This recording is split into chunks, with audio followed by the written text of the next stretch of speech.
Hello बच्चों, welcome back in our channel study with S Verma. आज हम पढ़ेंगे क्लास 9th की साइंस का chapter 8 that is motion. First of all, अगर चैनल पर नए हैं तो चैनल को सब्सक्राइब कर लीजिए, साथ ही बेल आइकन को भी दबाइए ताकि हमारे आने वाली वीडियोस के साथ आप अपडेट रह सकें। वीडियो पसंद आए तो लाइक करना ना भूलें। So let's start with understanding motion. To describe the position of an object, we need a reference point or origin. An object may seem to be moving to one observer and stationary to another. It means अगर हम किसी object की position decide करना चाहते हैं तो उसके लिए सबसे पहले हमारे पास एक पॉइंट या फिर ओरिजिन होना चाहिए। सिमिलरली, अगर एक मूविंग ऑब्जेक्ट लिया जाता है तो वही मूविंग ऑब्जेक्ट दो पर्सन्स के लिए मूविंग और स्टेशनरी हो सकता है। ऐसा कैसे पॉसिबल है? तो let's take an example. A passenger inside a bus sees the other passengers be at rest, whereas an observer outside the sees the passengers are in motion. It means जो passenger बस में बैठे हैं बाहर देखने पर पाते हैं कि बाहर के लोग मोशन की फॉर्म में हैं, और जो लोग बाहर स्टैंड पर खड़े हैं वो बस में देखने पर पाते हैं कि जो पैसेंजर बस के अंदर बैठे हैं वे मोशन की फॉर्म में हैं। In order to make observations easy, a convention or a common reference point or frame is needed. All objects must be in the same reference frame. So, अब हम कुछ ऐसे पॉइंट्स को डिस्कस करेंगे जो मोशन को समझने के लिए बहुत ज़रूरी हैं। So first one is distance. So what is distance? The magnitude of the length covered by a moving object is called distance.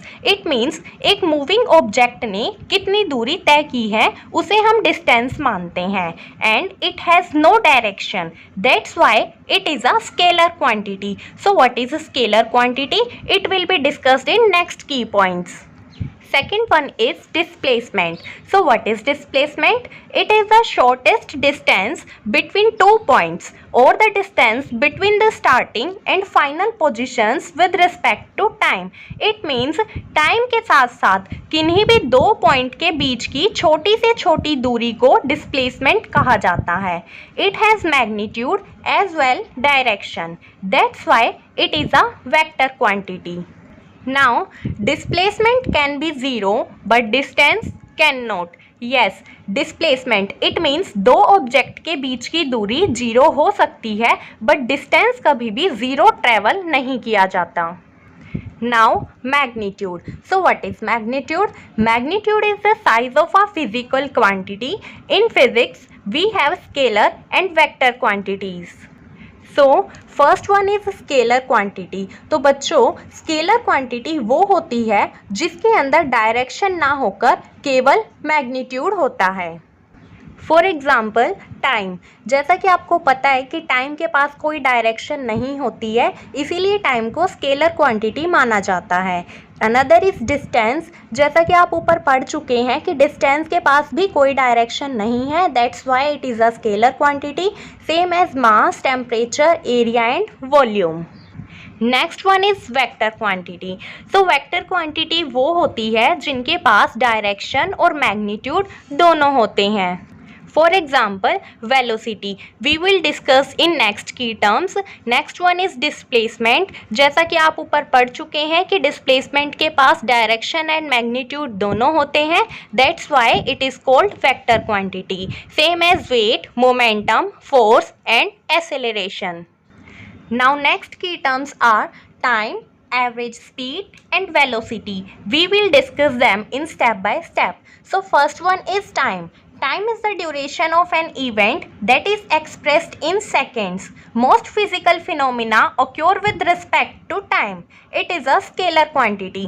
It means time का सीधा रिलेशन लिया जाता है कि एक इवेंट कितने समय तक चला है, और इसी इवेंट को एक्सप्रेस करने के लिए हमारे पास एक स्टैंडर्ड यूनिट है that is second, and this is a scalar quantity. As you have already studied that scalar quantity has no direction but have magnitude. Next one is speed. So speed is the rate of change of distance. It means distance के अंदर जो change आ रहा है, जिस rate से change आ रहा है, उसे हम स्पीड कहते हैं। If a body covers a certain distance in a certain amount of time, its speed is given by speed equals to distance upon time. Yes, अगर एक ऑब्जेक्ट किसी डिस्टेंस को गिवन टाइम में कंप्लीट कर लेता है तो हमारे पास स्पीड का एक फॉर्मूला बन जाता है। वो क्या है? Speed equals to distance upon time.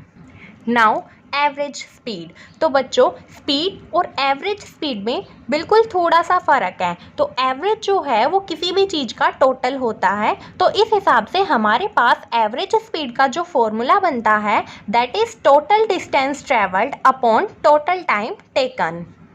Now another key term is uniform and non-uniform motion. So first one is uniform motion. When an object covers equal distances in equal interval of time is in uniform motion. It means जब एक object equal distance को equal interval of time में cover करता है तो हम उसे uniform motion कहते हैं। And when an object covers unequal distances in equal interval of time it is said non uniform motion. It means जब एक ऑब्जेक्ट अनइक्वल डिस्टेंस को इक्वल इंटरवल ऑफ टाइम में कवर करता है तो वो नॉन यूनिफॉर्म मोशन बन जाता है। तो बच्चों, uniform and non uniform motion को हम एक ग्राफ की हेल्प से और अच्छे से समझ लेते हैं। तो बच्चों, जैसे हमें यहाँ दो ग्राफ दिखाई दे रहे हैं, जिनमें से ग्राफ 1 को देखने से हमें पता चलता है कि हमारे पास टाइम इंटरवल इक्वल है, सेम एज डिस्टेंस भी हमारे पास इक्वल है। तो यहाँ पर जो हमारा टाइम और डिस्टेंस है दोनों ही इक्वल अमाउंट में है और हमारा ग्राफ जो है वो स्ट्रेट लाइन में दिख रहा है। That's why we can say that this is a uniform motion. और ग्राफ 2 में हमें दिख रहा है कि हमारे पास टाइम इंटरवल तो इक्वल है बट डिस्टेंस जो यहाँ कवर किया जा रहा है वो अनइक्वल अमाउंट में कवर हो रहा है। That's why we can say that this is a non uniform motion graph. Now next key term is velocity. The rate of change of displacement is velocity. It means दो object के बीच की छोटी से छोटी दूरी में जिस रेट से चेंज आता है उसे हम वेलोसिटी कहते हैं। It is a vector quantity. It means इसके पास डिस्प्लेसमेंट एंड मैग्नीट्यूड दोनों होते हैं। Here the direction of motion is specified. तो इस हिसाब से हमारे पास वेलोसिटी का भी एक फॉर्मूला बन जाता है, that is velocity equals to displacement upon time. Next one is average velocity. तो बच्चों, जैसा हमने स्पीड और एवरेज स्पीड में रिलेशन देखा था वही relation velocity and average velocity में होता है।